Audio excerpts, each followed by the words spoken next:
Bismillahirrahmanirrahim. Assalamualaikum warahmatullahi wabarakatuh.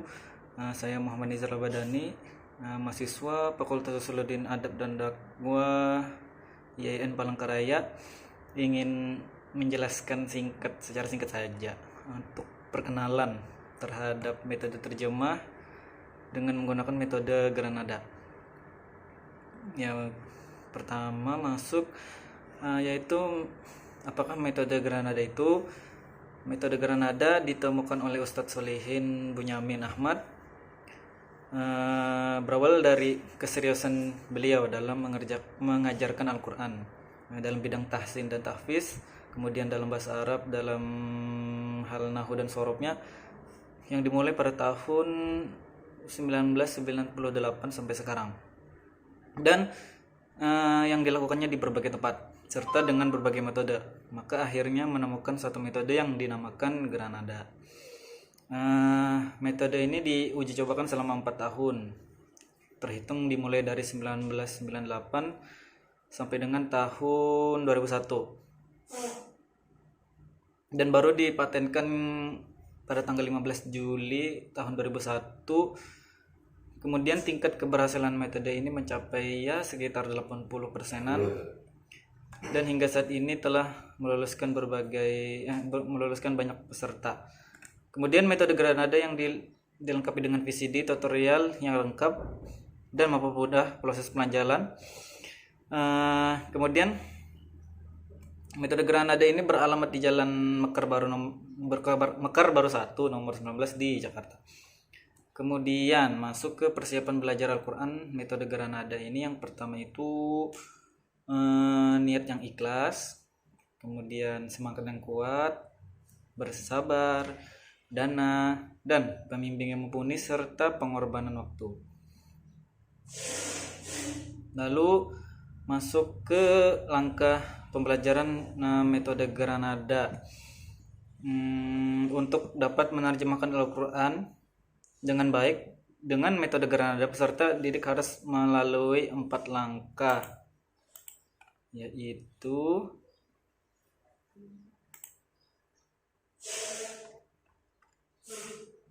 langkah yang pertama itu menguasai komponen kalimat bahasa Arab. Komponen kalimat bahasa Arab terdiri dari 3, yaitu kata benda, kata kerja, dan huruf. Harus bisa dasar-dasarnya yang dalam kalimat bahasa Arab dulu.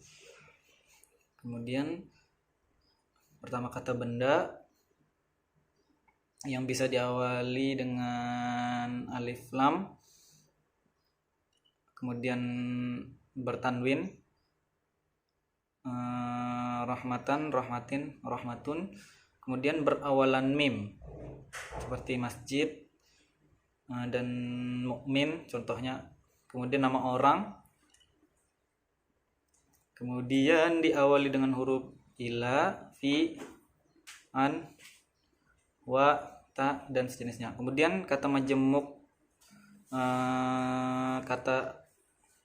dua kata namun satu benda seperti Rasulullah, contohnya seperti itu. Kemudian kata kerja ada yang kata kerja bentuk lampau, kata kerja yang bentuk sedang, akan, atau kebiasaan. Kemudian kata kerja bentuk perintah. Lalu masuk ke huruf. Tadi sudah kata benda, kata kerja, lalu ke huruf. Itu komponen yang harus dikuasai. Selanjutnya masuk kepada menguasai kata-kata tak berubah, seperti kata ganti, kata penghubung, dan kata tunjuk, seperti itu. Kata ganti seperti kata ganti laki-laki, perempuan, dia, mereka, dia laki-laki, dia perempuan, mereka laki-laki, mereka perempuan, kamu laki-laki, kamu perempuan, seperti itulah contohnya. Huwa, huma, hum, hiya, huna, seperti itulah. Anta, anti, antuma, ya contohnya kurang lebih seperti itu. Kemudian kata penghubung yang. Kemudian kata penghubung. Lanjut ke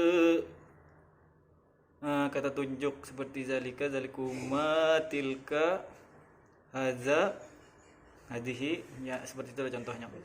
Kemudian menguasai rumus-rumus granada beserta aplikasinya nanti ada di layar belakang inilah, akan saya tunjukkan. Kemudian latihan yang istiqomah dibantu dengan alat seperti Al-Quran terjemah dan tafsir Ibnu Katsir. Kemudian masuk ke ayat Al-Quran. Saya akan menggunakan ayat Al-Quran surah Al-Baqarah ayat kedua. Bismillahirrahmanirrahim. Dzalikal kitabul la raiba fihi hudal lil muttaqin. Dzalika itu Alkitabu kitab, la raiba tidak ada keraguan, fihi di dalamnya, hudan petunjuk, lil muttaqin bagi orang-orang yang bertakwa. Seperti itu saja yang contohnya yang dapat saya paparkan gitu nah untuk pengenalan metode Granada ini. Selebih lengkapnya bisa diakses melalui website resminya atau dengan membeli buku versi yang asli dengan tutor yang mumpuni juga, agar lebih mengerti dalam mengerjakan metode Granada ini. Sebenarnya hal yang utama dalam untuk menerjemahkan Al-Quran ini ya harus bisa dalam bahasa Arab, itu seperti menguasai komponen kalimat bahasa Arab seperti kata benda, kata kerja, huruf, lanjut ke mana tadi? Lanjut ke kata-kata tak berubah seperti kata ganti, kata penghubung, dan kata tunjuk. Seperti itu. Jadi sekian yang dapat saya sampaikan, mungkin tidak terlalu banyak ya, hanya untuk perkenalan saja. Karena saya juga bukan ahlinya dalam bidang, karena saya juga belum mempelajari secara detail dalam metode Granada ini, hanya untuk mencari referensi baru saja. Sekian dapat saya sampaikan. Assalamualaikum warahmatullahi wabarakatuh.